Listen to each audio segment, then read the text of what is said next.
Some cases are solved, some are forgotten, and some refuse to rest.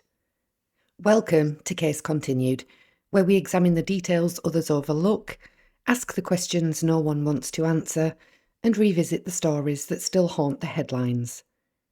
In this series, we're taking a closer look at some of the most disturbing and heartbreaking cases in recent memory. The murders of Shanann Watts and her two young girls at the hands of someone they trusted. From autopsy findings to overlooked evidence and the timeline that shocked the nation, we'll go beyond the surface to understand what really happened and why this case continues to leave so many questions behind.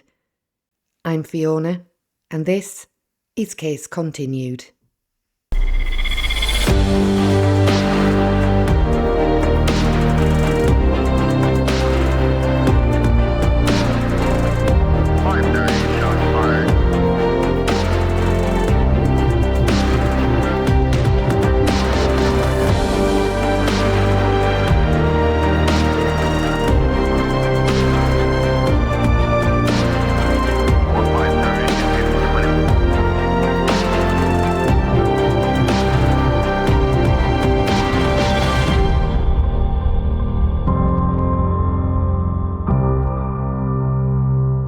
In August of 2018, a horrifying tragedy unfolded in Frederick, Colorado, a case that shocked the nation and continues to haunt many to this day.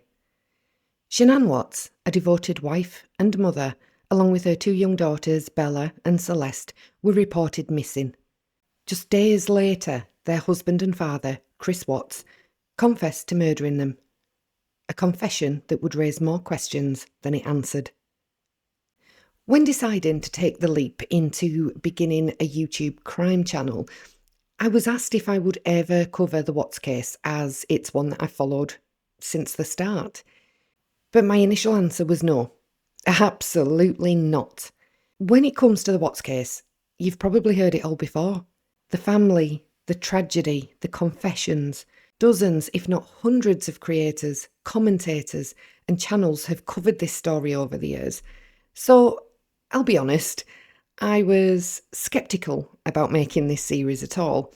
Not because the case isn't worth discussing, it absolutely is, but because so much of what's out there already walks a fine line between speculation and exploitation. So let me be clear right from the start.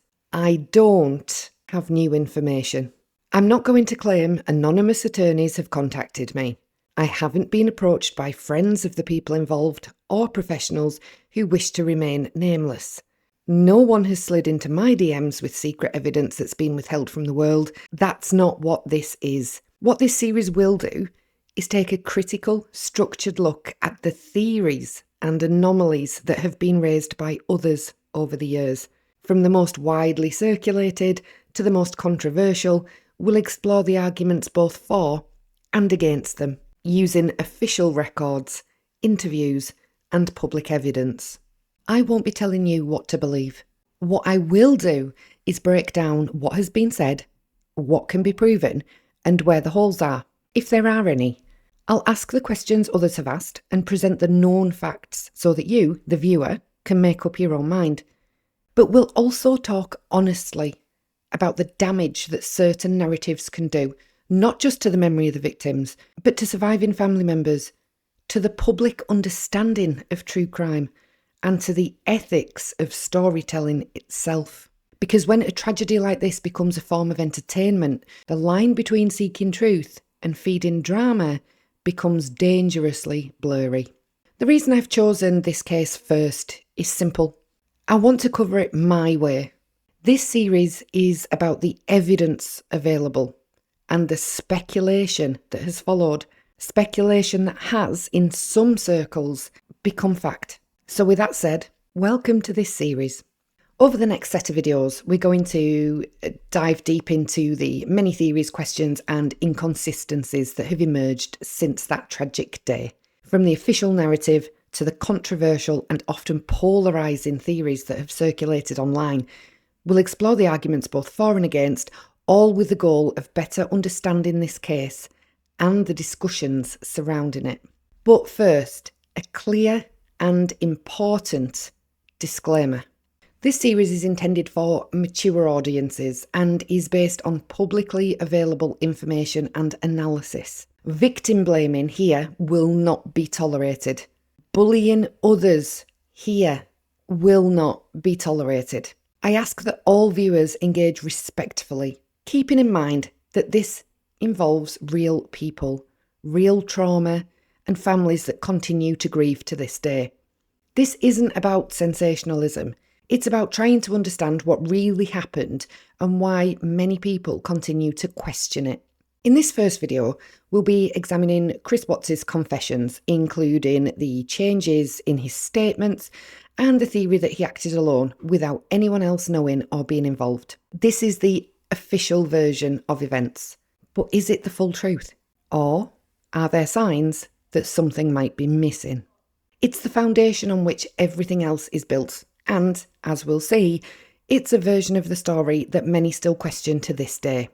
This case definitely has more to discuss. Now, to understand how a seemingly normal suburban family could have become the centre of one of the most shocking crimes in recent American history, we have to start at the beginning. I apologise to those familiar with the case that we're going to briefly talk about things that you'll already know and go through a quick time frame that you'll already be familiar with. But for the purposes of educating those who may be new to the case or who haven't fully gone through the discovery, it is important to go back to basics to start with. I will keep it as short as possible. Christopher Lee Watts was born on May the 16th, 1985 in Spring Lake, North Carolina. By most accounts, Chris had a fairly quiet upbringing. He was the kind of person people often describe as reserved, even shy. He had a passion for cars and mechanics, something that he would later turn into a career. After graduating high school, Chris studied at the NASCAR Technical Institute and eventually began working as a mechanic before landing a job with Anadarko Petroleum in Colorado, where he then worked as an oil field operator. Those who knew him in his youth recall him as mild-mannered, polite and even-tempered. He definitely wasn't the life of the party, but he was dependable, the type of guy to keep himself to himself and avoid conflict. Chris appears to have only dated briefly before he met Shanann and was seemingly too shy to even ask for a date to the prom. Shanann Catherine Watts, born on the 10th of January 1984 in Passaic, New Jersey and raised in Aberdeen, North Carolina, was in many ways the complete opposite of Chris. Outgoing, strong-willed and expressive. Her life hadn't been easy at all, especially health-wise. She'd been diagnosed with lupus, an autoimmune disease that affected her energy, health and ability to handle stress. But despite this, Shanann was determined to live fully and on her own terms. She was known for her positivity, her work ethic and her love for her family. She'd previously worked at Dirty South, an automotive business, and later at a children's hospital, but it wasn't until she became involved with Thrive, a multi-level marketing company under Lavelle, that she found a career she actually believed in, or at least one she could do from home, while raising her children and managing her health. Shanann was already divorced by the time she met Chris. Chris and Shanann had met online on Facebook in 2010. Chris sent Shanann a friend request, and the rest is history. Shanann herself would later say that she wasn't looking for anyone at the time. She was recovering from her divorce, her health was fragile, and she wasn't sure exactly where her life was headed, but something about Chris drew her in. The relationship moved fairly quickly. They were married in Charlotte, Mecklenburg County on the 3rd of November 2012, and soon after relocated to Colorado, where they bought a spacious home in the quiet suburb of Frederick, a place that promised safety, stability, and the opportunity to build a future. They purchased the 5-bedroom home at 2825 Saratoga Trail in 2013, despite a reduction in their monthly income. Prior to moving to Colorado, Watts, a master mechanic, was earning a very decent wage working at Longmont Ford until he got carpal tunnel, and Shanann encouraged him to give up the job that he loved and find employment elsewhere. Although he secured employment at Anadarko Petroleum, which offered decent benefits, the wage he received as an oilfield operator was significantly lower than he'd been used to. Soon after settling into their new life, the couple welcomed their first daughter, Bella Marie, on the 17th of December 2013, followed by Celeste Catherine, affectionately called Cece, on the 17th of July 2015. Shanann was active on social media, often sharing photos and videos of her daughters, her husband, and their life together. From the outside, it seemed like a happy, loving family, living the American dream. But behind the social media posts and carefully curated life, cracks were beginning to show. Shanann's health challenges were ongoing.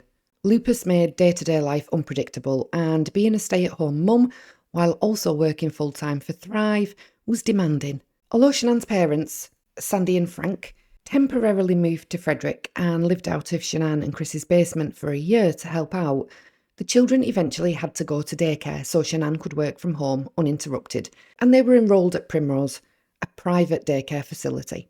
Though she was rising through the ranks of the MLM she was working for, the financial burden of their lifestyle was mounting. With a combined income of $90,000 in 2014, in addition to credit card debt, student loans and medical bills, Chris and Shanann filed for bankruptcy in June 2015, stating that their $3,000 mortgage and $600 car payments took up most of their $4,900 in monthly expenses. Additionally, their homeowners association was suing them for unpaid HOA fees. The true cost of maintaining the image of a perfect life was high, both emotionally and financially. Despite this, Shanann still took to social media to talk about how happy she was with the way her life was going and how she was grateful to have time to spend with her family now she didn't have to work a regular job. On the 5th of May 2018, Shanann posted a Facebook Live video talking about her family life and the various upcoming events that she was excited for that were happening in the summer. Chris can be seen playing with the girls in the background. Hey everybody, say hi. Say hi. No. You don't want to say hi? So I just wanted to come on here live. Say hi. Hi. Hi. So Saturday's here. I don't even know what time it is. It's 8:30 here in Colorado. And I love waking up now on Saturdays and being able to enjoy my family. We never have to... Careful, Cece. We never have to really... we never have it determined where we're going. No plans, really. Summer's coming. And we're super excited. Bella, come here for a second, baby. We're really excited for summer because so much goes on in the summer here in Colorado. There's concerts every weekend, Friday, Saturday nights. There's always some kind of concert going on. And get together with friends, cookouts, and just enjoying life. And I'm really excited this summer because some of the amazing things that go on the weekends were when I was working for a company where I had to be in every weekends because that's the demand. The demands were always the weekends, so I needed more help. So I feel really blessed this summer. I'm going to San Diego with Chris. We're going June 22nd through the 26th. No, the 26th we come home at 1:30 in the morning. And then the 26th, that afternoon at 5:30 at night, Bella, Cece, and I and my dad are flying back to North Carolina for 6 weeks. 6 weeks we're going to be in North Carolina, Cece, right? And we're going to go spend time with our families and friends and everything else. And then we're going to come back August 7th. And then I fly to Scottsdale, Arizona on the 11th for a mini little retreat with my team. And we're going to have a lot of fun. What are you doing? This child does not sit still ever. Look at this.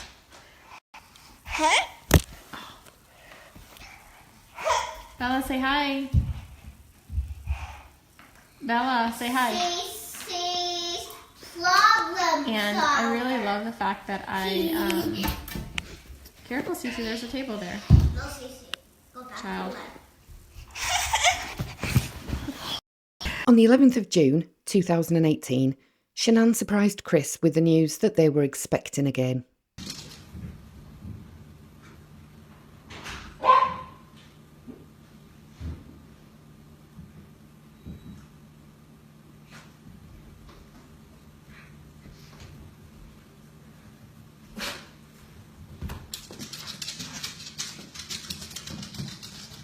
We did it again.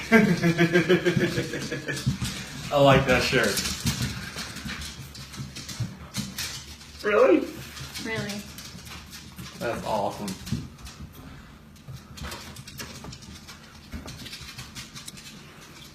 So pink means... That's just the test. I know. It just says the pink is going to be girls. I don't know. Just the test. That's awesome.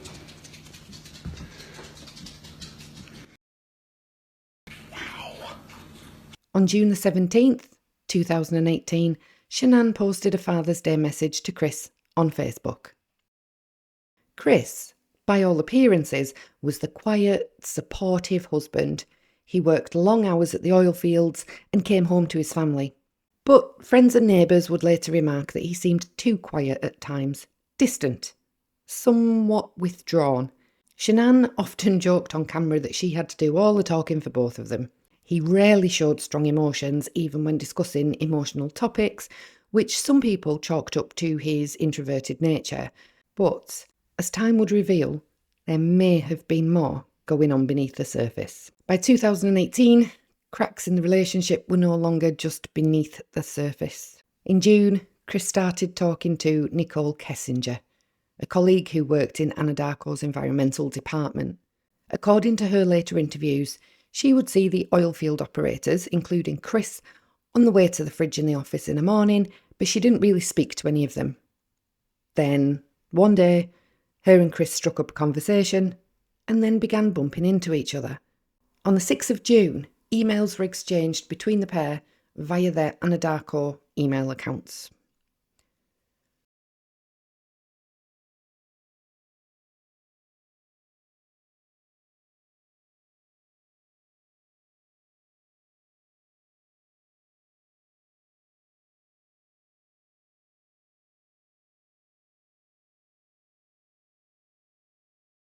On the 14th of June, Chris added approximately 200 contacts to his work phone, including an entry for Nicole Kessinger. On the 19th of June, Chris missed Shanann's first ultrasound due to a storm, which Shanann posted about on her Facebook page. On the 22nd of June, Chris added Nicole Kessinger to his personal phone under a fake name. He left for San Diego for a Thrive trip with Shanann, and they returned home on the 26th. On the 27th of June, Shanann took the girls on a 5-week trip to North Carolina to visit family, while Chris stayed behind in Colorado. During that time, the emotional distance between them grew even wider. Texts from Shanann to her friends revealed a woman who was trying to save her marriage while feeling more alone than ever. In July, Chris started a physical relationship with Nicole Kessinger. Chris saw Nicole about 4 or 5 times a week, and he told her that he was almost divorced. Nicole Kessinger went to Chris's home for the first time on the 4th of July, supposedly to help him set up a fitness app and plan his diet. On the evening of the 6th of July, Chris and Nicole went to see a movie together, and they had their first phone call on record on the 7th of July. On the 9th of July, Shanann, who was visiting Chris's parents, had an altercation with her mother-in-law, Cindy Watts, over Celeste's allergy to tree nuts.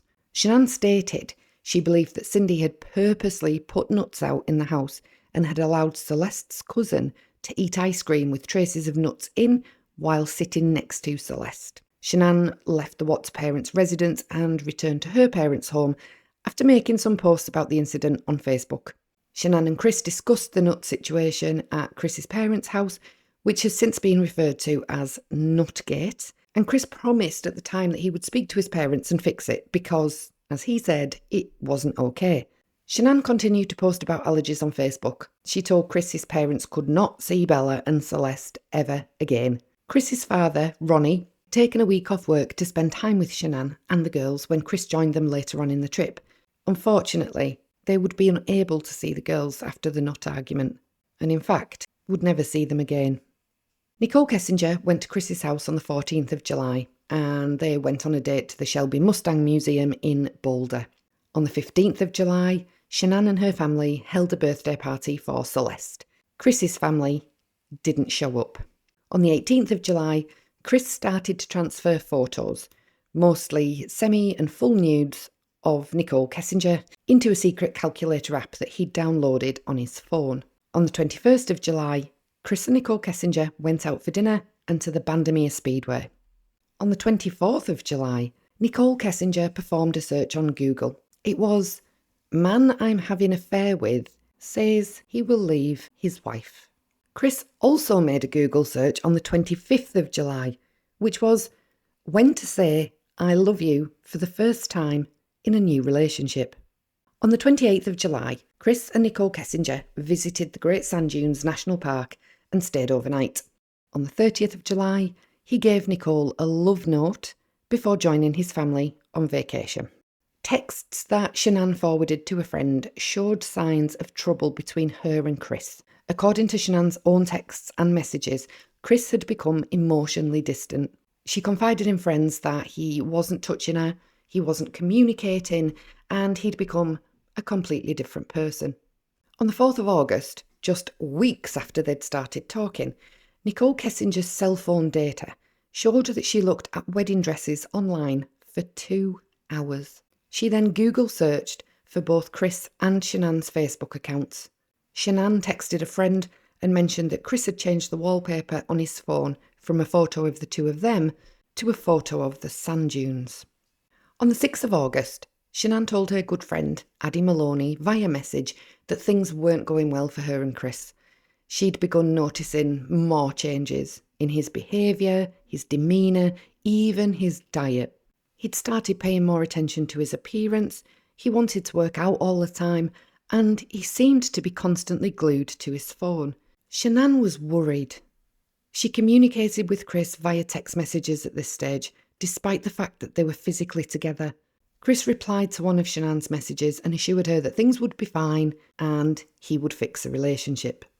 On the 7th of August, the family returned to Colorado and Chris told his supervisor at Anadarko, Luke Eppel, that he and Shanann were having issues and he may have to stay with a friend for a while. That same morning, Shanann told Addie Maloney that Chris had informed her the night before that he did not want the third baby. Shanann said she didn't feel safe with him after he'd said that. On the 8th of August, Shanann messaged friends telling them that things weren't going well. Meanwhile, Chris was telling a friend via text that he was excited to find out the gender of the baby. Shanann had a 4D ultrasound appointment booked for 6:40 p.m. that evening and Chris attended, but only after going to Nicole Kessinger's home straight after work. Shanann messaged her friends stating that at the ultrasound appointment, Chris wouldn't even hold her hand.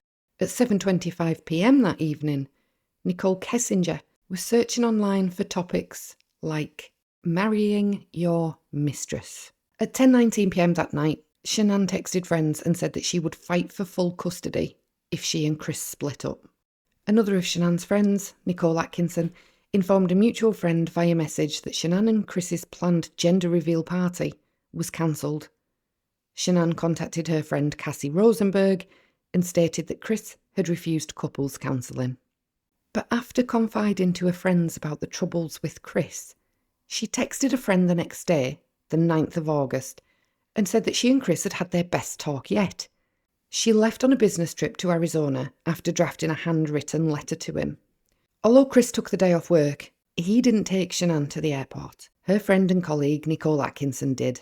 Instead, Chris met a co-worker to see about setting up a fire stick. During this meeting, in a car park, he overheard a phone conversation about a leak at Survey 319 and volunteered to go out that Monday morning, 13th of August. Chris then deleted his Facebook account. Shanann texted him to ask if he wanted to find out the baby's gender with her, and he replied that he did. That morning, Shanann sent an ultrasound photo of the baby to one of her friends. Shanann received a photo from Chris at 11:45 a.m. This was the infamous doll wrapped like a mummy photo, which she later posted on Facebook and joked about, stating she didn't know what to think about it. The photo was of a life-size doll lying on their sofa, covered completely in a white sheet. Shanann reported to her friend Amanda Thayer that Chris had agreed to go away for the weekend of the 17th of August to Aspen, and she was in shock about it. She texted Chris and asked him why he'd deleted his Facebook account, but she got no response to her question. Later in the afternoon, Shanann asked Chris if he'd be there on Bella's first day of kindergarten the following Monday, 13th of August, and he said he could make that happen. Shanann then ordered a relationship self-help book to send to Chris in the hopes that it would help them in trying to repair their marriage. The book was called Hold Me Tight by Sue Johnson, and Shanann purchased an ebook version to read herself while she was away that weekend. Amanda Thayer agreed to watch Bella and Celeste the weekend of the 17th after 6 p.m, and so Shanann asked another friend, Taylor Welch, if she could babysit on the 17th during the day so that Shanann and Chris could get away before Amanda arrived. Shanann then texted Cassie Rosenberg saying that she and Chris had had a good talk, they'd been discussing moving to Brighton, and that they had decided that the baby's name would be Nico Lee Watts. She told her friends that Chris had actually agreed to go to counselling to save their marriage.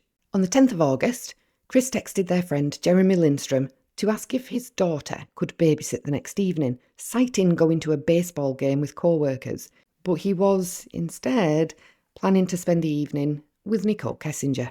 Shanann, meanwhile, contacted their realtor, Anne, via Facebook Messenger, inquiring about their options for moving, and then sent Chris a screenshot of Anne's contact information. When she received confirmation that the book she'd ordered for Chris to read had arrived at their house, she messaged him suggesting he check the mail.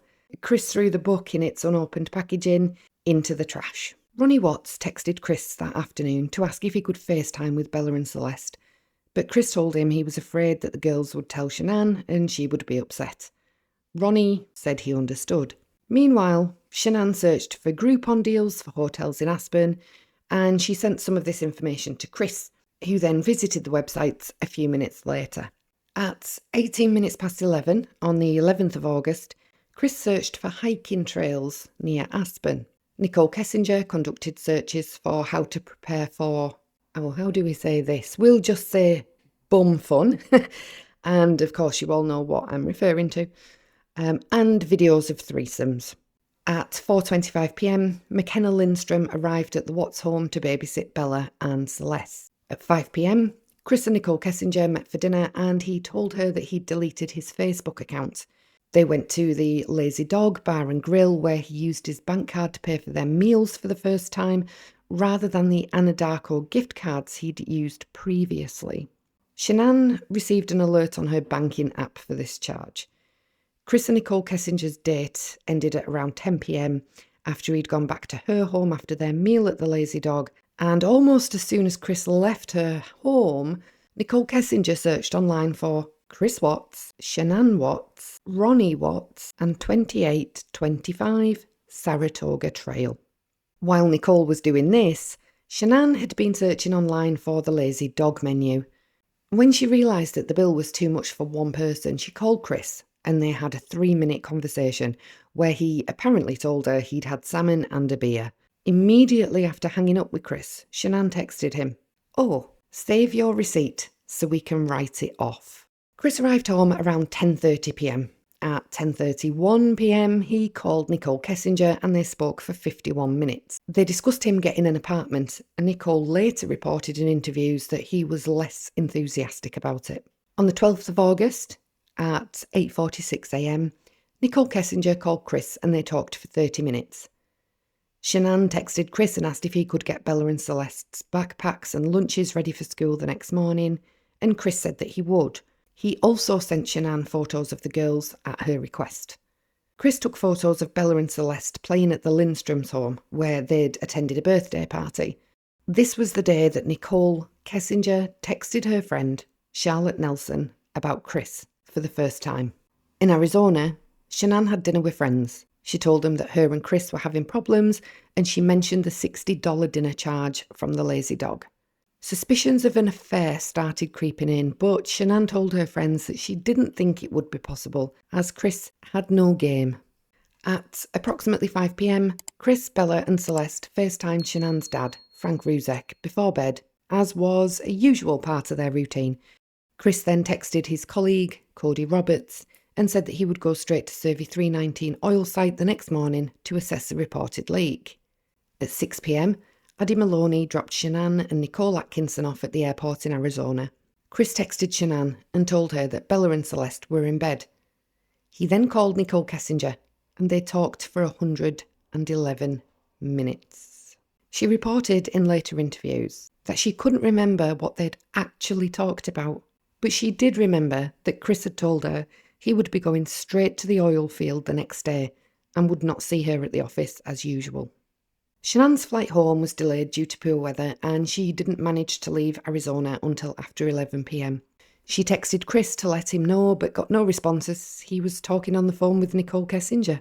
Shanann then texted her friend Karen Epps to say that she would see her the next morning at Primrose School for the girls' first day. At 1:25 a.m. on the 13th of August, Shanann texted Cassie Rosenberg saying that they'd landed in Denver. At 1:48 a.m, Shanann arrived home. She was dropped off by a friend who'd been with her for the weekend in Arizona, Nicole Atkinson, and Nicole waited until she saw Shanann enter her home before driving away. Shanann was captured on a doorbell camera arriving home.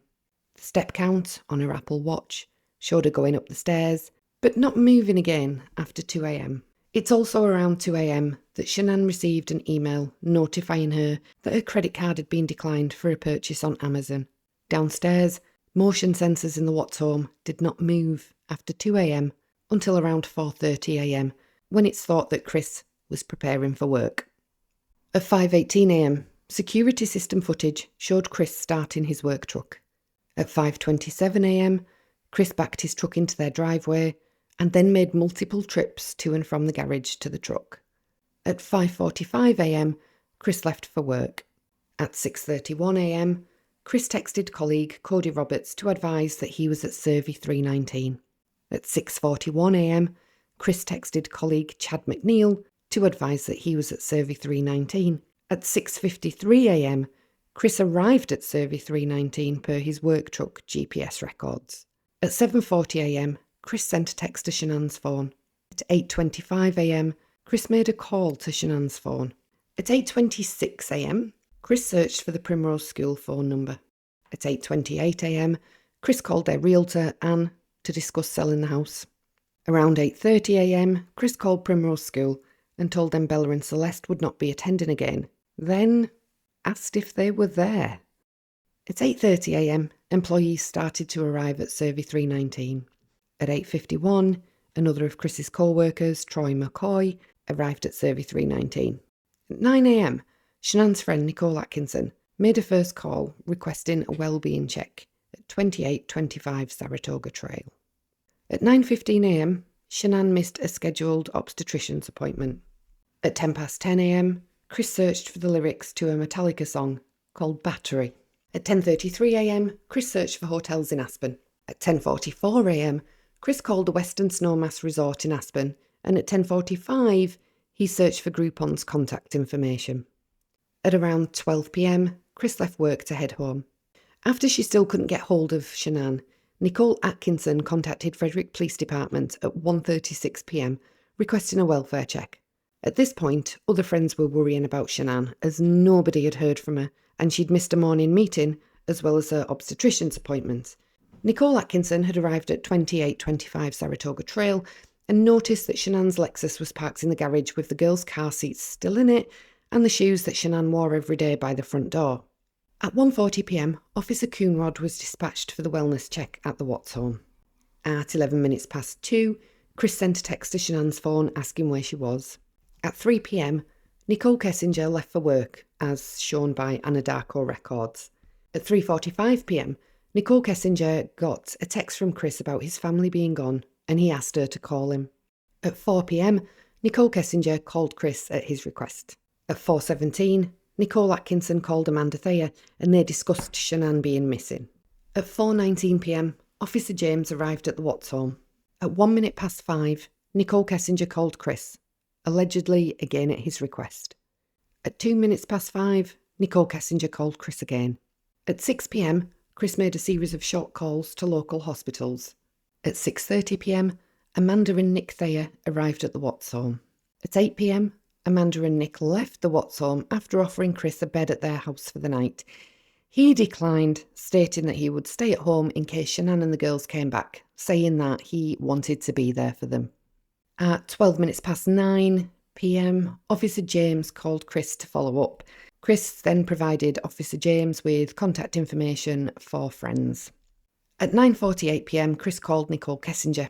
They talked for 50 minutes and they FaceTimed for at least part of the time. At 11 p.m, Nicole Kessinger called Chris back and they talked for a further 52 minutes. Chris had given consent for law enforcement to check Shanann's phone by this point and had ultimately surrendered it to them. The next day, on the 14th of August, at 8 minutes past midnight, Chris called Nicole Kessinger and they spoke for 31 minutes. At 12 minutes past 1 in the AM, Nicole Kessinger called Chris and they spoke for 3 minutes. At 1:51, Chris called Nicole Kessinger and they spoke for 8 minutes. At 6 minutes past 2, Chris called Nicole Kessinger and they spoke for less than 1 minute. Again, at 6 minutes past 2, Nicole Kessinger called Chris and they spoke for 11 minutes. This was the final call between them. At 4:38 a.m, Shanann's mother, Sandra Ruzek, contacted Officer Goodman. She said she believed that Chris was acting strangely and she suspected foul play. At 9 a.m, Amanda and Nick Thayer once again arrived at the Watts home and spent most of the day with Chris. After a drone was flown over the house and nothing was found, Chris consented to a canine search of the house. Chris also met with news teams and recorded an interview and appeal for the local news, wishing for the safe return of Shanann, Bella and Celeste. He had wanted to go back to work that day, but had been told no by his superiors. He'd then asked if he could return to work the following day, and Anadarko HR had also declined this request. Amanda and Nick Thayer left the Watts house at 4 p.m, after Chris agreed to spend the night at their home after attending Frederick Police Department for an interview. He sent out a group email between friends confirming that he would take part in a fantasy football game, and he arrived at the Frederick Police Department at 7 p.m, where he was interviewed by the FBI and agreed to return the following day for a polygraph test. At 9 p.m, Officer Albert took Chris's phone from Frederick Police Department to Dacono Police Department so they could conduct a data search. The phone was then returned to Frederick Police Department and at 11 p.m, Chris left to go and stay with the Thayers. He told the FBI that he had no idea where Shanann and the girls were, but that they were separating and he thought she'd just taken the girls somewhere until the canine search had been conducted. Then he had apparently started to think that somebody must have taken them. During this time, Nicole Kessinger read something online about Shanann's disappearance. At 5 p.m, Nicole Kessinger searched, "Can cops trace text messages?" And at 5:24 p.m, she searched, "How long do phone companies keep text messages?" She later stated in an interview that it was on this day that she heard for the first time that Shanann may have been pregnant through the media. She searched for information about Shanann online and apparently confronted Chris about it. At 6 a.m. on the 15th of August, Officer Doll reported to the Watts home to collect evidence. He noted that he'd taken electronic devices, a relationship book which he'd found in a recycling bin, a blue nitrile glove that was on top of the refrigerator in the kitchen, and a top sheet and pillowcases found in the kitchen trash. At 8 a.m, CBI agent Tammy Lee received a phone call from the Anadarko regional manager informing her that they may have uncovered evidence that Chris had begun a relationship with a co-worker around June of 2018. At 9:30 a.m, Chris left Nick and Amanda Thayer's home to go and pick his dad, Ronnie Watts, up from the airport. At 9:49 a.m, Nicole Kessinger contacted detectives regarding her relationship with Chris. At 11 a.m, Chris arrived at the police station for the pre-arranged polygraph examination, which he failed. At 2 p.m, A drone operator located a bedsheet, plastic bags and disturbed ground at the Survey 319 site.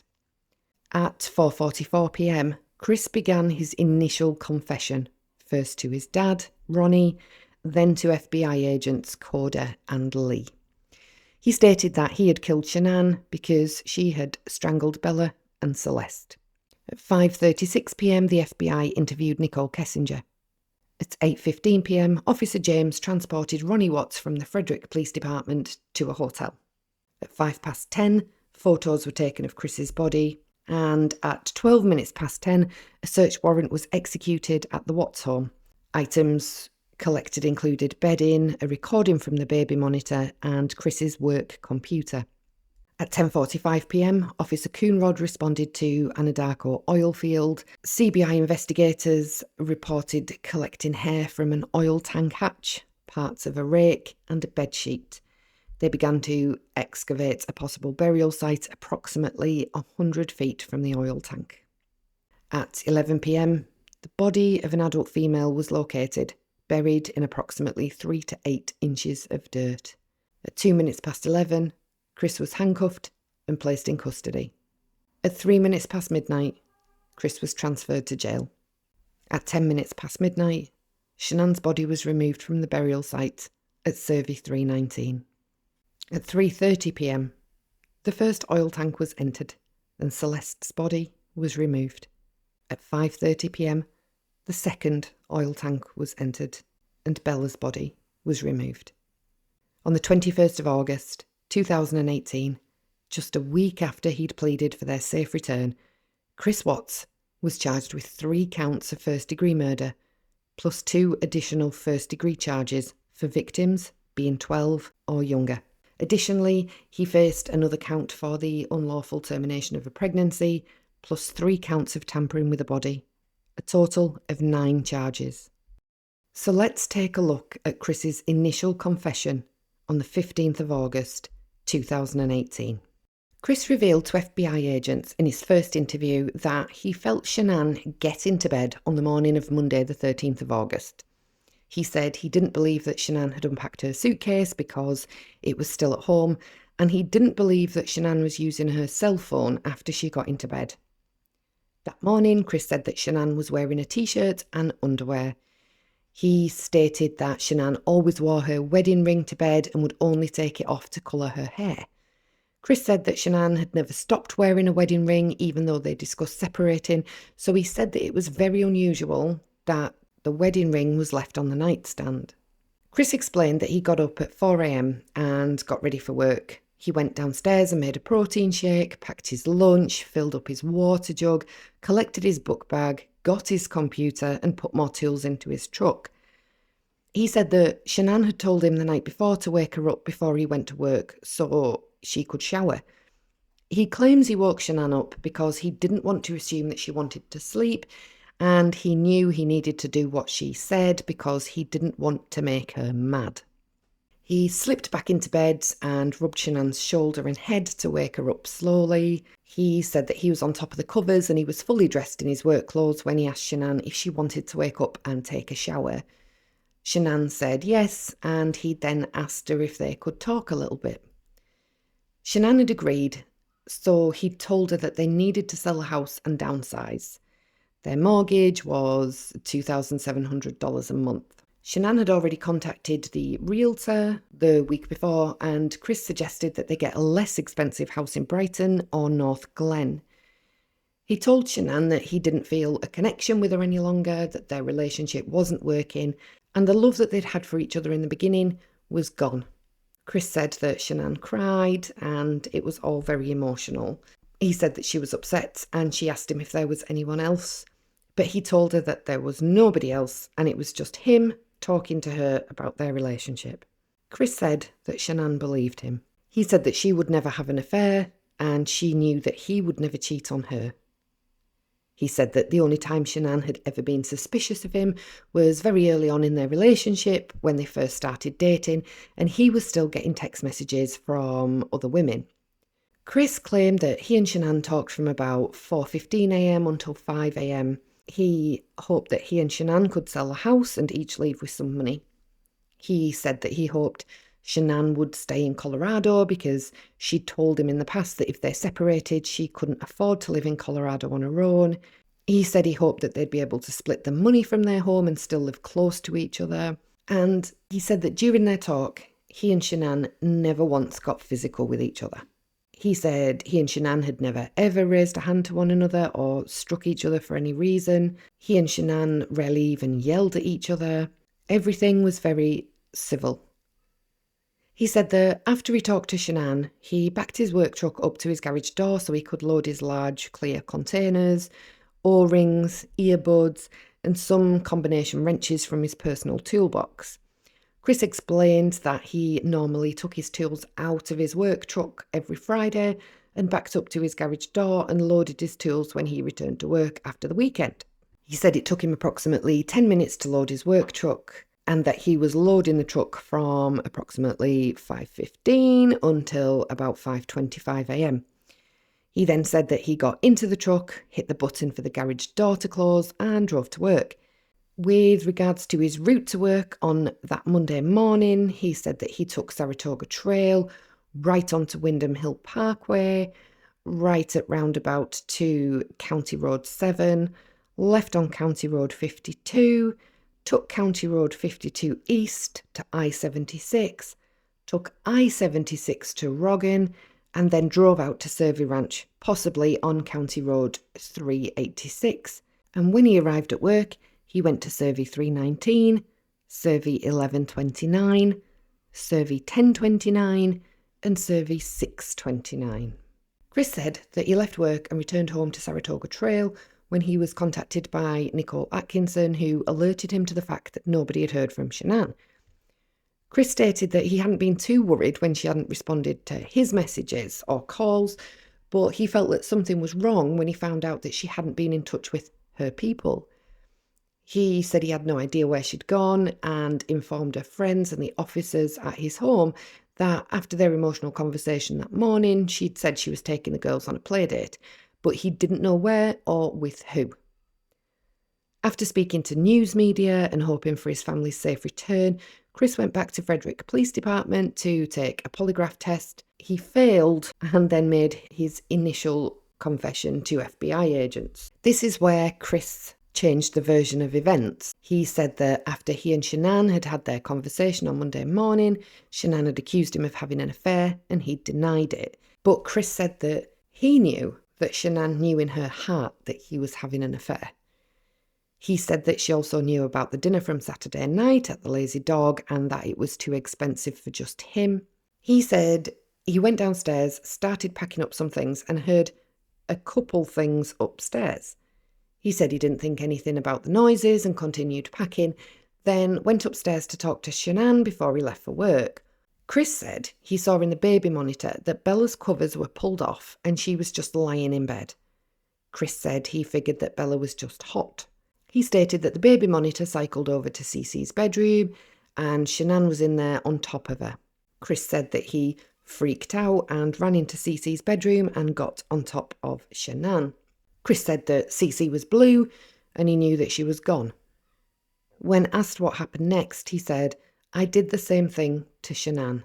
Chris then described that he put Shanann back in their bed because he didn't know what to do and he was shaking. Chris said, "Both my kids were blue and they were gone." Chris stated that he pulled the sheets back over Shanann and covered her up because he couldn't look at her and he felt horrible for what he did. Agents asked Chris where they were and he informed them that they were located at the first location he'd gone to at work that day, which was Survey 319.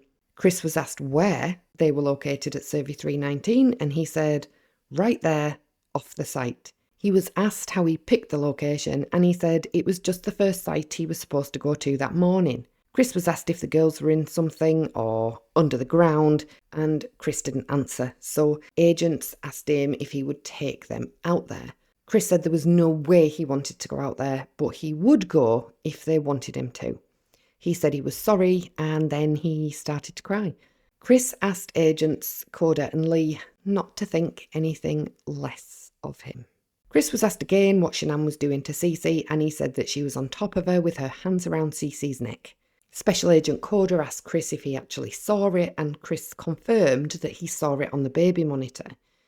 Chris said that's when he ran into Cece's bedroom and threw Shanann off of Cece.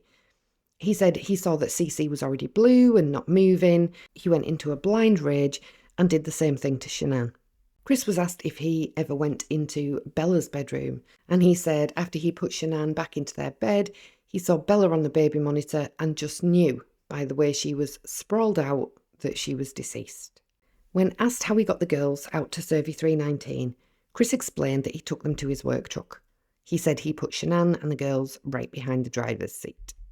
Chris was asked if Shanann fought back, and he said not much because he had a lot of rage. They asked him how he knew that Shanann was dead, and he said he knew because she wasn't moving. At that point, Ronnie asked the agents to look at Shanann's Facebook page. Ronnie explained 2 days prior, Shanann had posted a photograph of a 5-foot-tall baby doll that was lying on the couch. Ronnie said the doll was completely covered with a white sheet. Ronnie said, "I'm thinking this might have been planned. I don't know."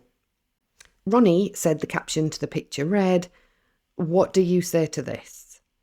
Ronnie said that the sheet covered the doll's head and the only thing sticking out was the doll's feet. Ronnie said Shanann commented that Bella had put the sheet on the doll, but said he felt a child wouldn't do such a thing. Special Agent Coda asked Chris if he recalled the incident, and Chris said Shanann made fun of it and thought it was funny. And Chris was asked if Bella did it, and Chris said he didn't know because he couldn't recall. Ronnie said he was around Bella, and Bella would only cover her baby dolls up to their stomach.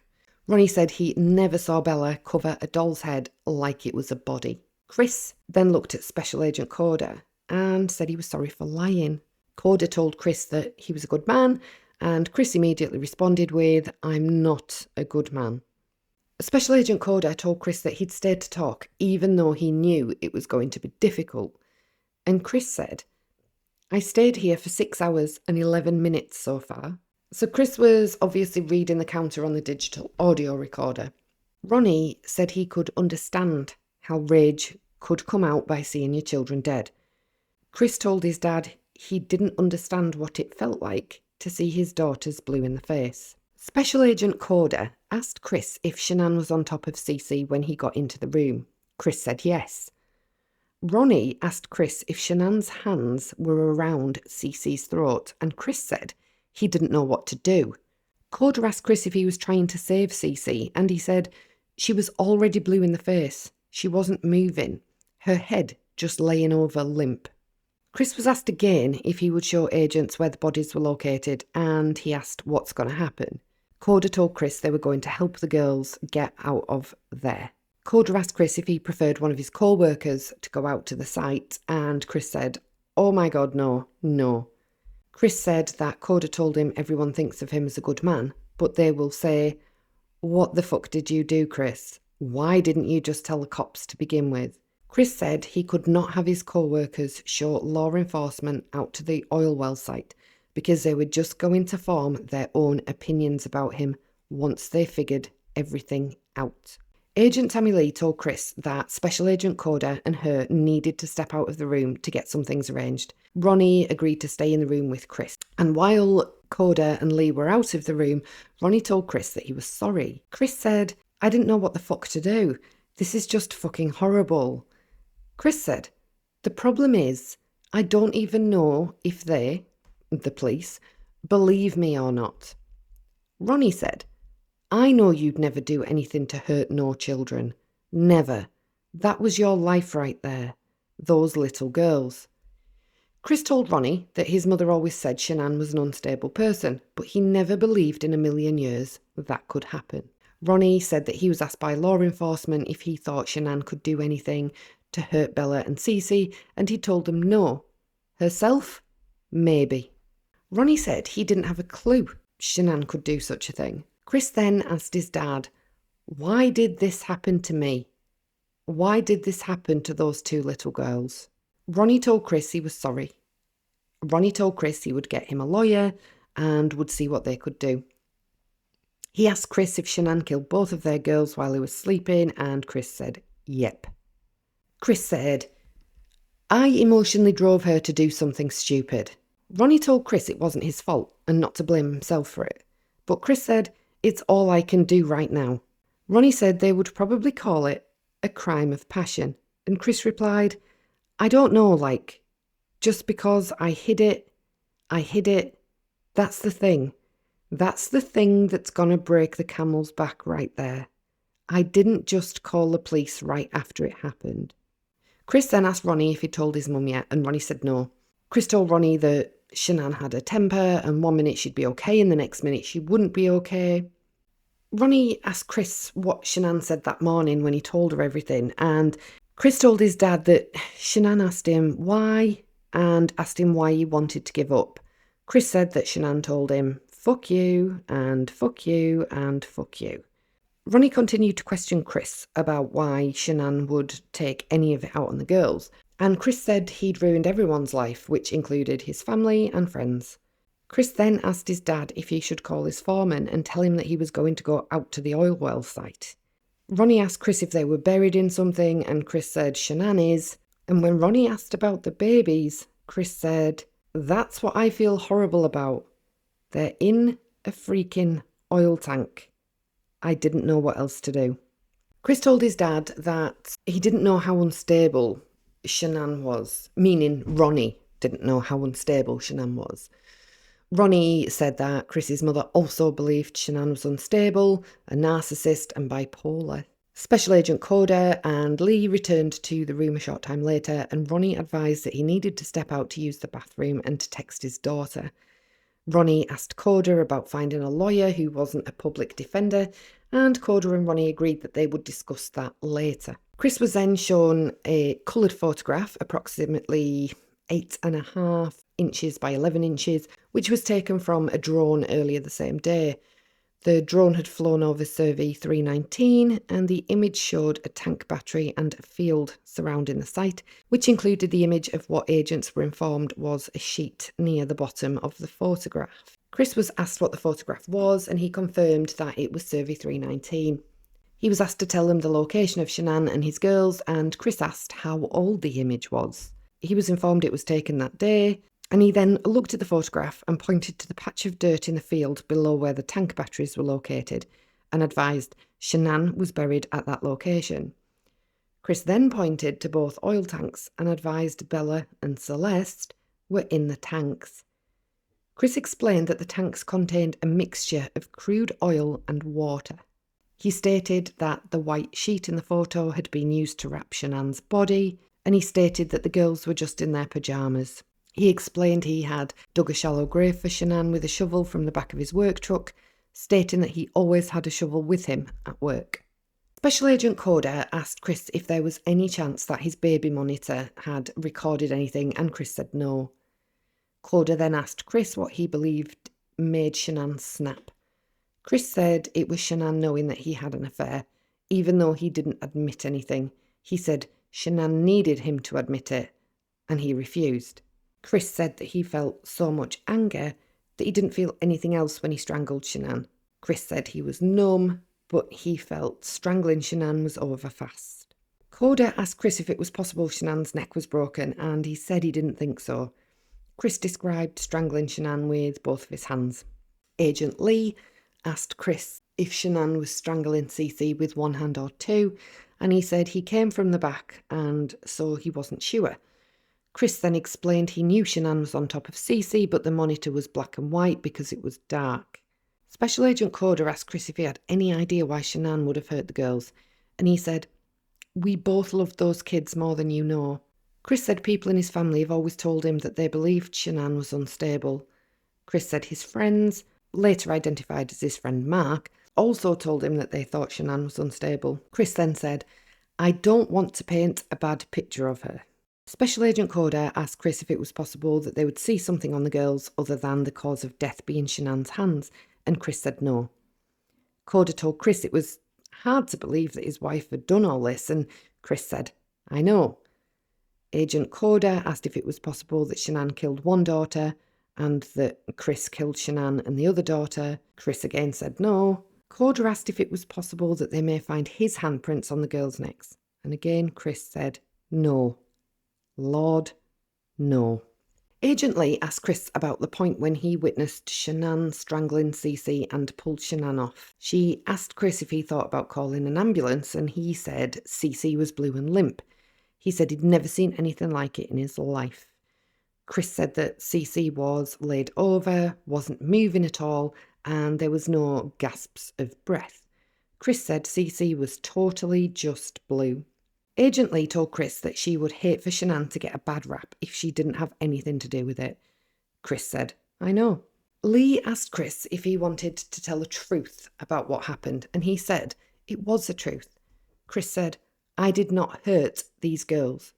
Lee asked Chris if he was good with the public knowing that Shanann killed her daughters, and Chris immediately responded by saying, I did not hurt these girls. Lee asked Chris the question again, and he said, yes, 'cause I did not hurt these girls. Agent Lee told Chris she didn't think he meant to hurt his girls, and he said he didn't hurt them at all. Lee told Chris he didn't save them either, and he said, I know that. None of it made sense. Coda told Chris that it looked like Chris had found a new life, and the only way to get that new life was to get rid of his old life. He told Chris that he believed Chris had killed girls before Shanann came home, and Chris said no before his voice started trailing off, and he then said, this is the truth. Chris said that he wasn't a monster and he didn't kill his babies.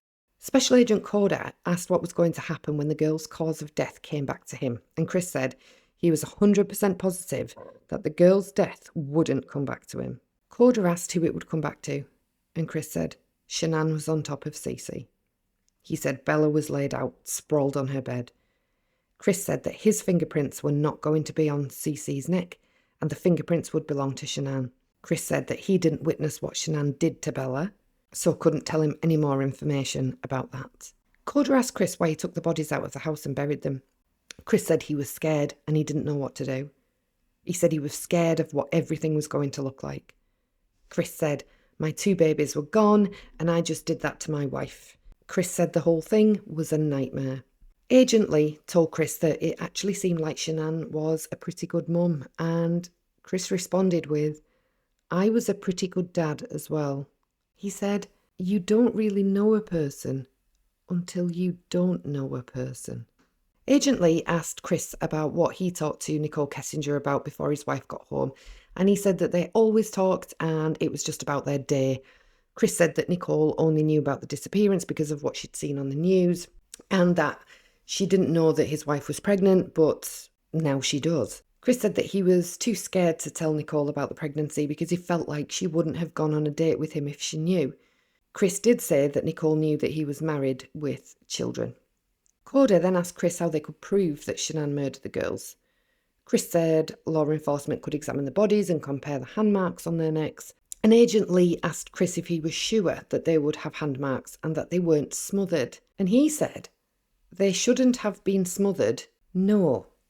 Agent Lee thanked Chris for speaking with them and Special Agent Coda and asked Chris if he was hungry. Chris said he felt bad eating their food, but Coda brought Chris 2 pieces of pizza and a bottle of water. Chris was also given an additional 2 slices of pizza a short time later, which he also happily consumed. Ronnie was then allowed to return to the room to tell Chris goodbye, as a police officer was going to drive Ronnie to a hotel for the night. Ronnie told Chris the police took his Lexus.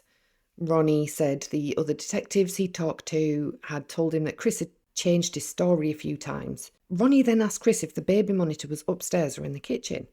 Chris said it was upstairs, and Ronnie said he thought Chris had said it was in the kitchen. Ronnie told Chris he loved him no matter what. He said that he'd been interviewed and he had told the detectives that there was no way Chris would ever hurt his children. Ronnie said that it was a problem that Chris didn't call the police, and Chris agreed. But Ronnie said that they would just have to prove it some other way. Ronnie said it was unfortunate that the baby monitor didn't record. And he then hugged Chris and left the police department.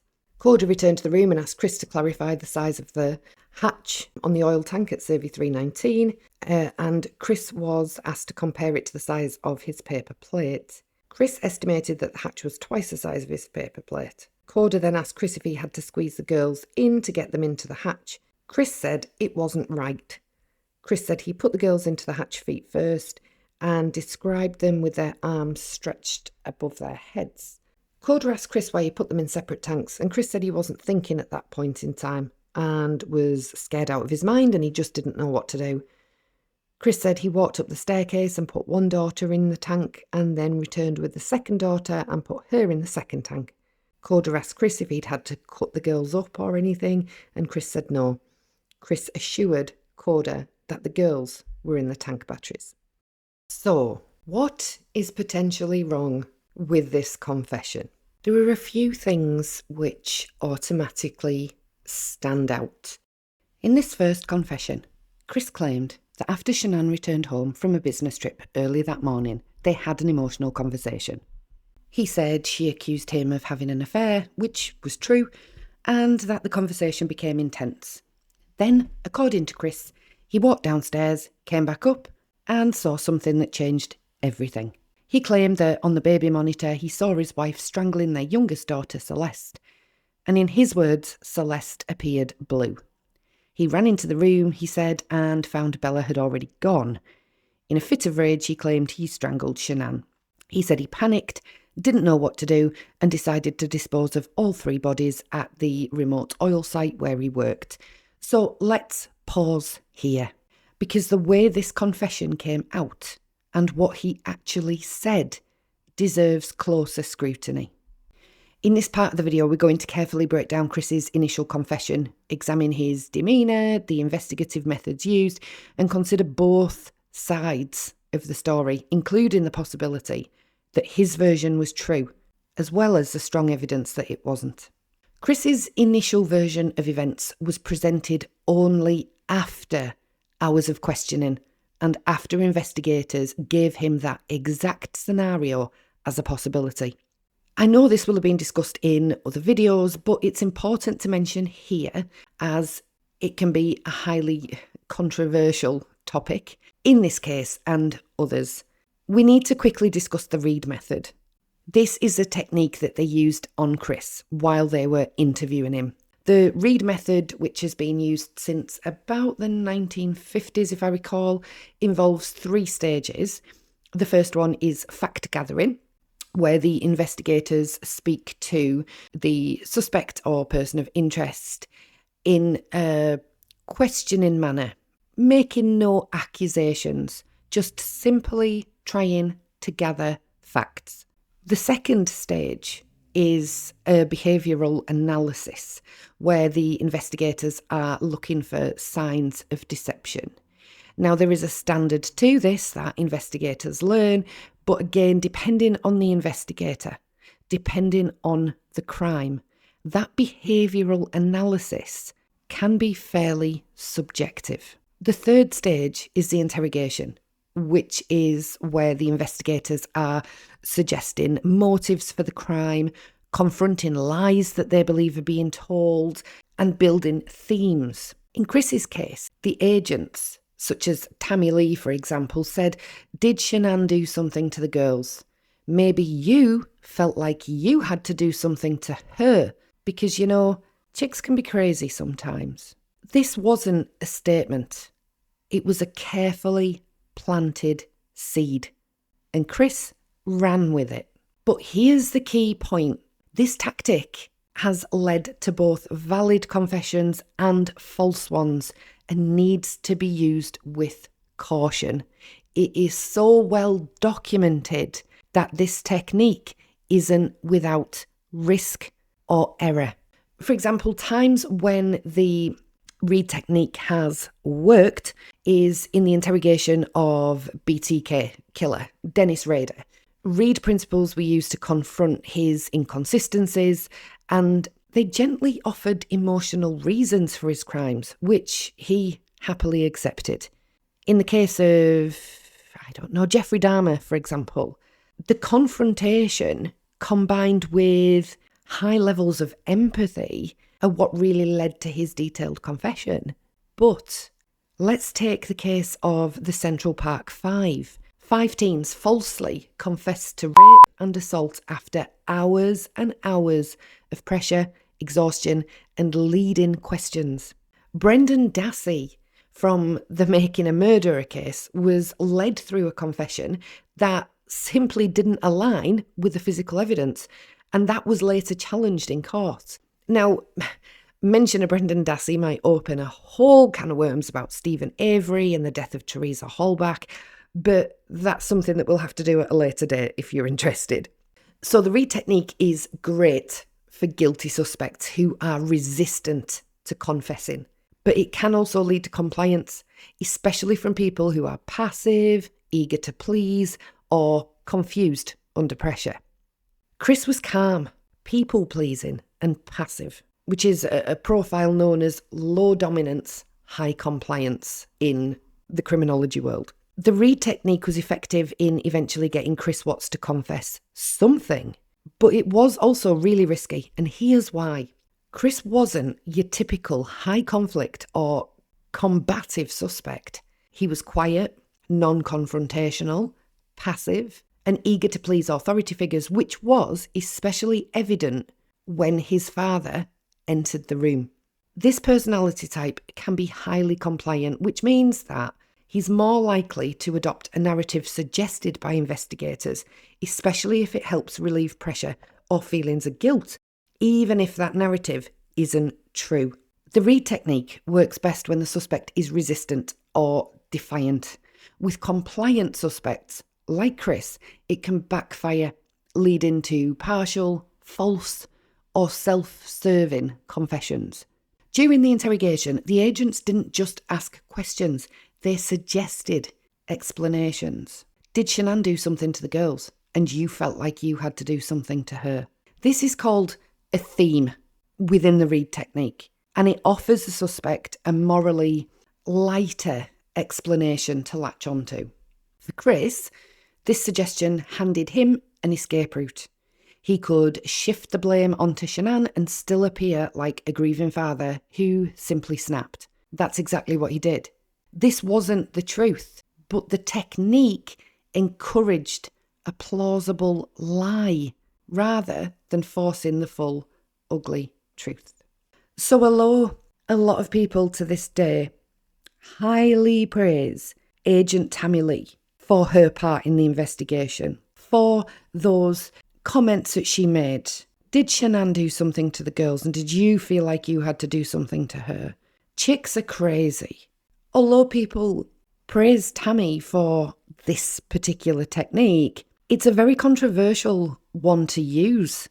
And actually, the potential was there to cause quite serious harm to the investigation, to the victims' families. The technique got a confession, but not the right one.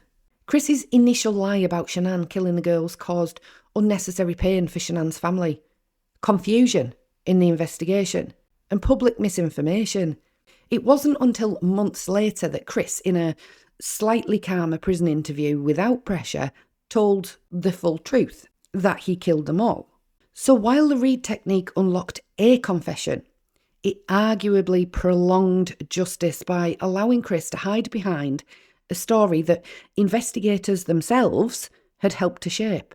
The technique relies heavily on psychological manipulation, emotional leverage, and the absence of legal interference. So, what would have changed if Chris Watts had invoked his right to an attorney during the interrogation? UK and US law are slightly different in many respects and very similar in many other respects. But research shows that under US law, once a suspect asks for a lawyer, all interrogation must stop until a lawyer is present. So if Chris had done this, the Reid technique's psychological pressure would have been cut off mid-process. Investigators couldn't legally suggest theories or present manipulative themes, and Chris would have been advised not to speak and likely wouldn't have confessed at all that day. A defence attorney would have warned Chris that the police weren't looking for the truth, that they were looking for a confession. They'd have advised Chris that the baby monitor evidence he described made no forensic sense, so Chris would never have brought it up. And they'd strongly have discouraged him from admitting anything without physical proof. Chris might have stuck to the "I don't know what happened" line, and without a confession, prosecutors would have relied solely on circumstantial evidence, which would have delayed charges and potentially made a full conviction much harder, at least initially. If Chris had confessed after asking for a lawyer or under clear coercion, his statements could have been challenged as inadmissible. That includes the false claim about Shanann killing the girls and any confession that was arguably the result of manipulative suggestion or duress. Courts have suppressed confessions before, especially if they were given after long periods of interrogation without the suspect having adequate rest, if they were elicited through leading questions, such as Agent Tammy Lee did with Chris Watts, and if those confessions were made without a clear understanding of rights. So the problem that we have is the Reid technique flirts dangerously with these boundaries, and Chris's confession could have been ruled tainted. Some people out there who believe that there's more to the story and that potentially Chris Watts wasn't responsible for ending the lives of his entire family come to these conclusions because of this technique. There is documented evidence all over the internet, which a quick Google search will bring up for you, where the Reid technique has failed and led to false or partially false confessions. There are discrepancies in this initial interview. Chris contradicts himself. Things just don't seem right. And this is why people continue to ask, did Chris really do it? Or is this a case of Chris being pressured to confess to something, to what the investigators want him to confess to? And I think that is the main reason why people are still asking the questions about this case. We can go into Nicole Kessinger, which we are going to go into Nicole Kessinger in further videos, but we can go into her and say that she was the reason that Chris was spinning the lies, he was trying to protect her. If you strip all of that speculation back and look at the facts are that Chris was interviewed using the Reid technique, which in itself can be a problem. In Chris's initial interview, I think one of the biggest red flags for the public was Chris's lack of emotion. In early interviews, he was calm, almost robotic. He even ate pizza during his confession, something that many people saw as monstrous. But here's where things get complex. Not showing emotion isn't proof of guilt. People grieve in different ways.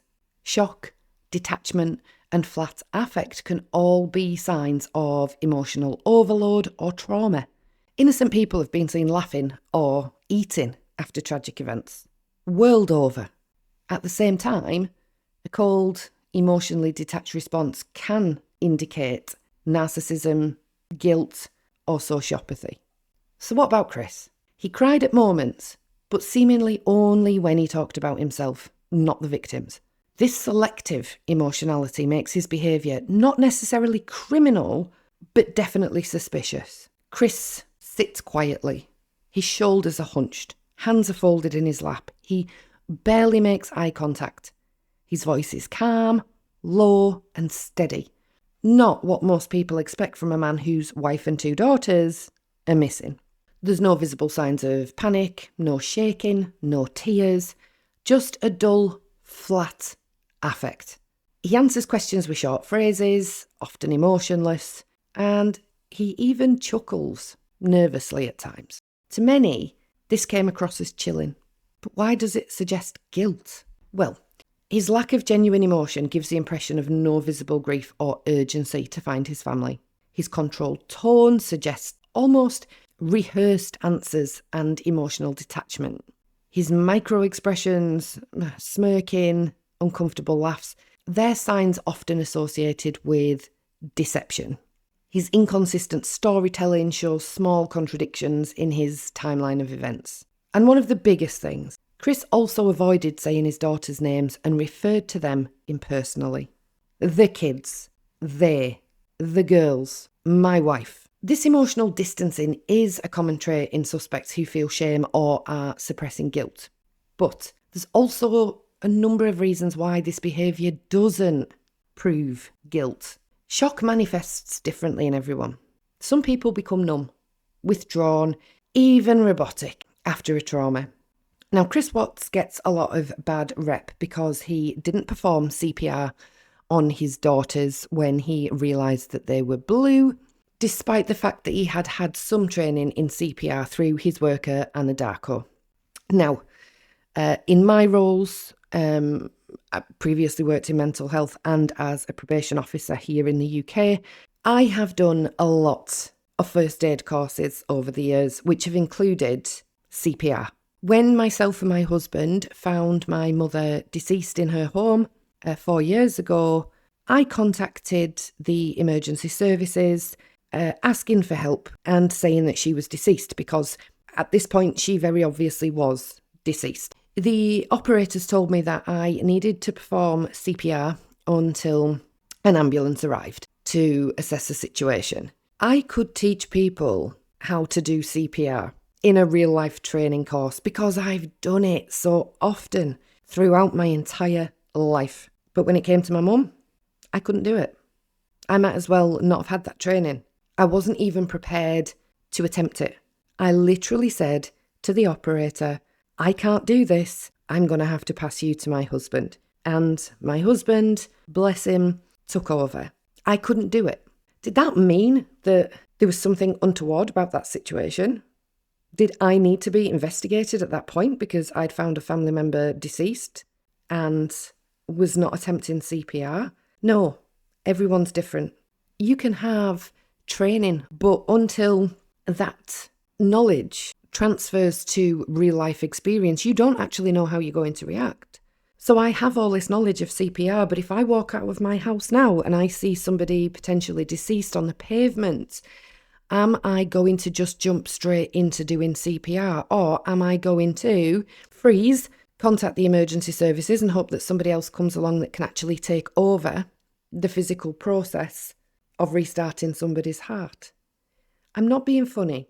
We all like to sit here and say that we would do everything in a situation where we see somebody who isn't breathing to help them, to bring them back to life. We all want to be the hero in that situation, but honestly, not all of us will be.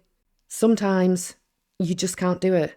Sometimes what you are confronted with is just far too traumatic. Fight, flight, or freeze. We need to remember those things. So I personally don't put very much stock into the fact that Chris Watts didn't attempt CPR on his children. However, that is a bone of contention for both the investigators that were interrogating him and for members of the general public. I get it because, again, we're working off what we think we would do and how we would be handling the situation. But we aren't Chris. Another reason why Chris's behaviour doesn't prove guilt is because he already had an introverted personality. He wasn't the life and soul of the party. He was known to be quiet and passive long before the murders, all through his life. Under extreme stress, the brain can sometimes prioritise self-preservation over emotional expression, and it can work a mile a minute to do this. It doesn't mean that he's not necessarily feeling anything. It just means he's not actually able to show it. It physically isn't coming out. Some genuinely innocent people have been misjudged for being too calm, like Amanda Knox, who was criticised for smiling and doing cartwheels while under investigation for the death of her roommate, Meredith Kircher. We're not going to get into her right now, as, again, she's another one that will open a whole other Pandora's box that needs to be for a later date on this channel. But what we're getting at here is that while Chris's demeanour looks suspicious, it's not definitive proof of guilt. It's only a red flag when viewed alongside the evidence. When Chris's father enters the room, Chris's demeanour shifts. He becomes more emotional, his voice is trembling. He says, "I did something bad." And this is the first time that he breaks down. Investigators leave the room to give Chris privacy with his father, but they're still recording. And this is a common tactic in read-based interrogation. Bring in a trusted loved one to lower the suspect's guard. Chris then tells his dad the now infamous version. Shanann killed the girls and he killed Shanann in a rage. But was this breakdown genuine? There are some reasons that it could show remorse And there are some reasons that it could show innocence. There's the potential that, being an introverted personality, he couldn't open up until he was in front of somebody that he loved, that he felt comfortable and safe with. That's not abnormal. He might have been coerced by the pressure and finally given in. Not to tell the truth, but to relieve emotional stress. He could have been struggling with what to confess, especially if he felt shame or confusion about what had happened. But the reasons that it supports guilt are quite glaring. He only broke once a narrative was provided. He didn't offer one on his own. His tears focused more on the consequences for himself, such as when he said, "My life is over. They're not going to let me go. Why did this have to happen to me?" Rather than the grief for his victims. He shifted blame to Shanann, possibly to soften how he looked in his father's eyes. Many people have speculated whether Chris has a personality disorder, particularly narcissistic or sociopathic traits. Let's explore that objectively. I'm not a professional in this field, and neither are many other content creators that throw out speculation as fact. So we're keeping this objective only. Please remember that. Chris does tend to display some classic narcissistic traits. And please note here that I'm saying traits and not clinical symptoms. There is a big difference. Chris was fairly image conscious. He appeared more concerned for how people saw him than about what he did. He kind of exhibited a slightly grandiose detachment. He believed he could live a double life, cheating, lying, and still appearing like the good husband online. He displayed a lack of empathy. He took the life of his pregnant wife, who, he tells us, had ended the lives of his 2 children, disposed of all the bodies, and then calmly went to work. He also displays some classic antisocial or sociopathic traits. And again, these are traits, not clinical symptoms, but he appeared to engage in pathological lying. I mean, he lied to Shanann, he lied to his family, he lied to the police, he lied to his friends. He behaved like he was just going to be able to continue his affair as if nothing was wrong, and the whole time he's trying to redirect blame onto Shanann, which shows a certain level of manipulation. He displayed emotional flatness and showed very little genuine grief before or after the murders that we know of. But for all those out there diagnosing personality disorders, there's no evidence to support a formal diagnosis.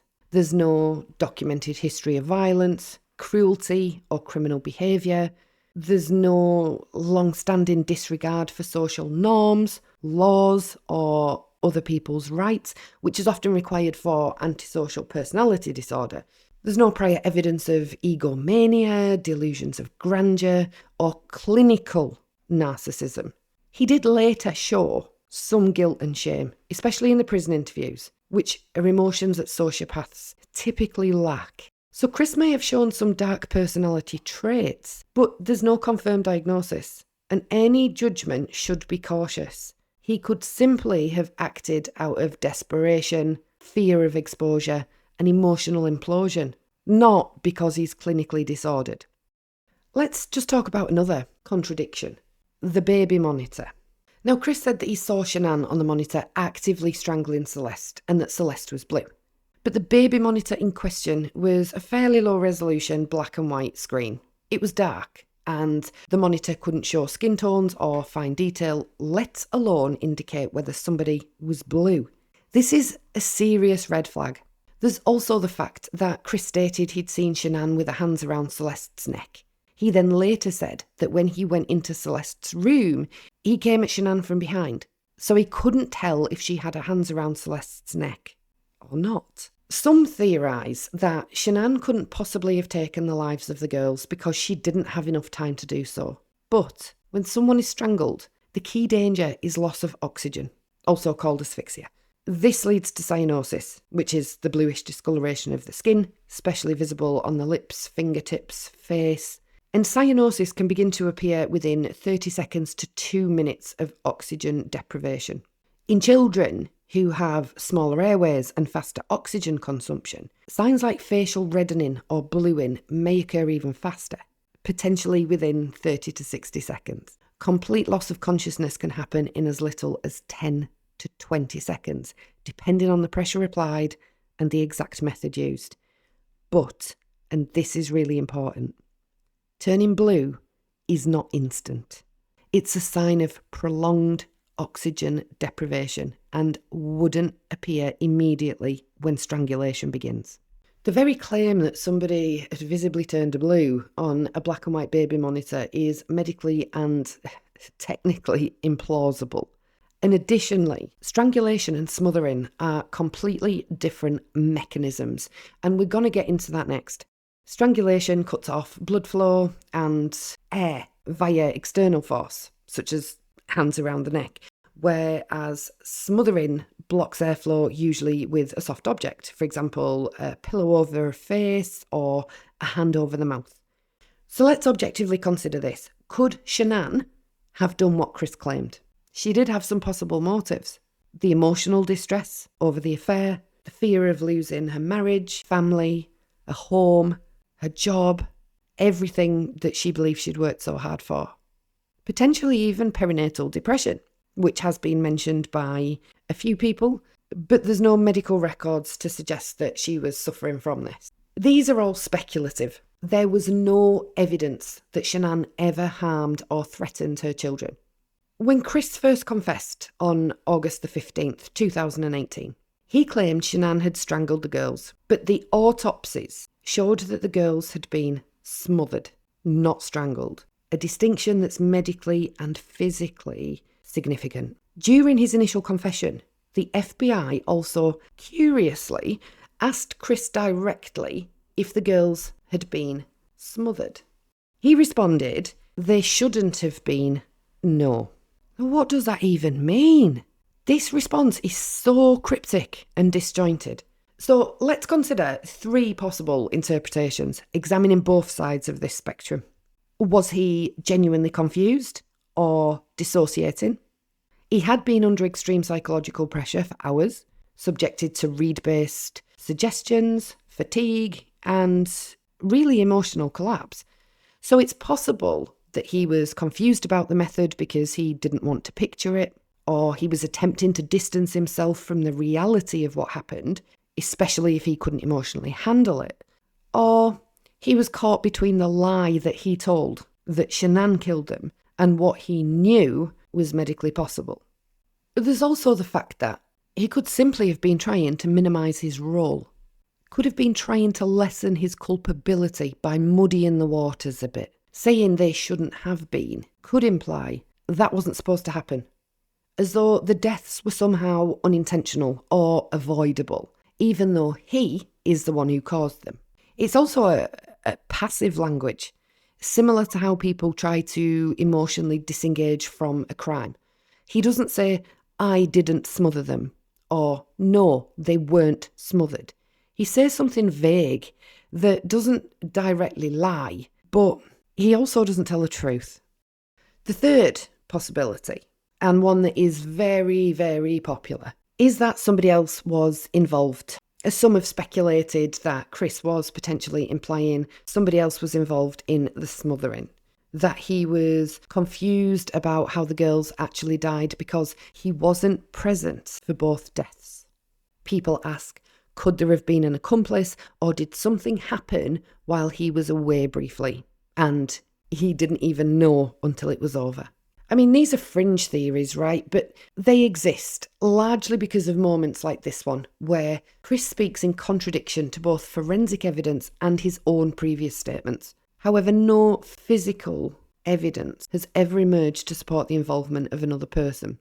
In the end, I suppose it underscores the core of this case. Chris Watts often spoke not to reveal the truth, but to manage perception, both his own and everyone else's. Some people take issue with the fact that investigators told Ronnie Watts that Chris had changed his story a couple of times, suggesting that Chris was already cracking and the full truth hadn't come out at that point. When Ronnie is in the interview room just before he leaves Chris to go to a hotel, he tells Chris that detectives have informed him about his change in stories. He then asks Chris if the baby monitor was in the kitchen or the bedroom. And when Chris states it was in the bedroom, Ronnie says, "I thought you said it was in the kitchen." He then goes on to inform Chris that he loves him no matter what. Now this is strange. Did Ronnie and Chris discuss the events on the way from the airport to the police station that morning before Chris confessed? Did Chris tell Ronnie that he'd seen Shanann taking the lives of the girls on the baby monitor in the kitchen? I personally highly doubt it. Ronnie seemed to have no idea about the confession when Chris made it, and he did seem to be in a state of disbelief and shock. But there's no clear evidence from the confession footage that Chris had actually offered multiple stories by that point. We hear him state multiple times that he'd gone upstairs and seen the events unfolding on the baby monitor in the bedroom. Was the interrogation footage then edited to redact some of Chris's statements, as some have suggested, with the FBI cutting out things that didn't suit their narrative? Again, I really don't believe so. What purpose would this serve if they were to then just leave in the clip where Ronnie specifically mentions the thing that they've edited out? So was this just another police tactic? Most likely, yes. Investigators were using what's called theme development, a read technique method where they imply that the suspect is already halfway to a confession to lower their resistance. In this case, they most likely didn't believe that what Chris was telling them was the truth, and so tried to imply to Ronnie that his story wasn't adding up, which then led Ronnie to question the narrative and make Chris believe that even his own father doubted him. So was Chris's initial confession true? Let's just quickly look at both sides.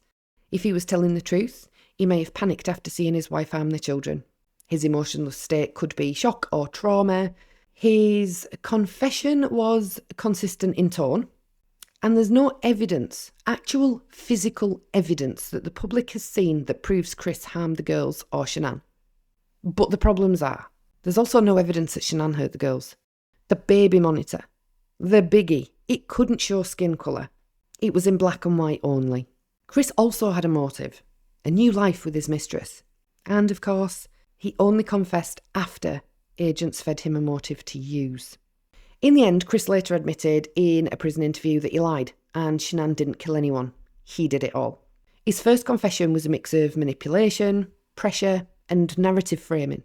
The read technique helped crack him open, but it also gave him an escape route, a version of events that painted him as a reactive husband, not a calculating murderer. In reality, the evidence more supports his final confession, not the first. The truth is often uncomfortable. It's rarely neat. Chris Watts' first confession teaches us a little bit about human psychology, the dangers of suggestion, and the desperate things that people will do even in the face of overwhelming evidence. And that brings us to the end of this chapter in the Watts case. But the story doesn't stop here. In the next video, we'll be digging into his second confession, the one that Chris gave from prison, along with the letters that he wrote to author Sherilyn Cadle. We'll examine how this new version of events compares to the forensic evidence, what changed in his story, and why federal agents returned to interview him even after he was sentenced. We'll also take a look at Sherilyn Cadle herself, the controversies surrounding her claims, and we'll ask a question that many still wonder. Is Chris finally telling the truth, or just rewriting his story for attention? This second confession led to a wave of new theories and speculation about what really happened that night, whether someone else might have been involved, or if the full truth has still never been told. And while some of those theories can feel extreme, it's important to ask, why do so many people feel that there's more to the case? Understanding that need to explain the unthinkable is just as important as understanding the crime itself. If you've made it this far, thank you, truly. This is a brand new channel, and I'm so grateful to those of you putting your time and trust into watching. My goal here is to explore real crimes in a way that's fair, thorough, and deep, and to ask the kinds of questions that don't always have easy answers. I'm not an expert, just someone who believes that with research, curiosity, and an open mind, we can learn a lot. This channel will be covering many different cases, some well known, some forgotten, and I'd be really honoured if you came along for the journey. Please feel free to leave your thoughts in the comments, whether you're here to share theories, feedback, or just reflect. I'm listening. I'm always trying to improve, and your voices matter to me. If this video resonated with you, please consider liking, sharing, and subscribing. and hit that notification bell so you don't miss the next upload. It honestly would mean the world to me. Until next time, stay curious, stay kind, and take care of yourselves. I've been Fiona, and this has been Case Continued.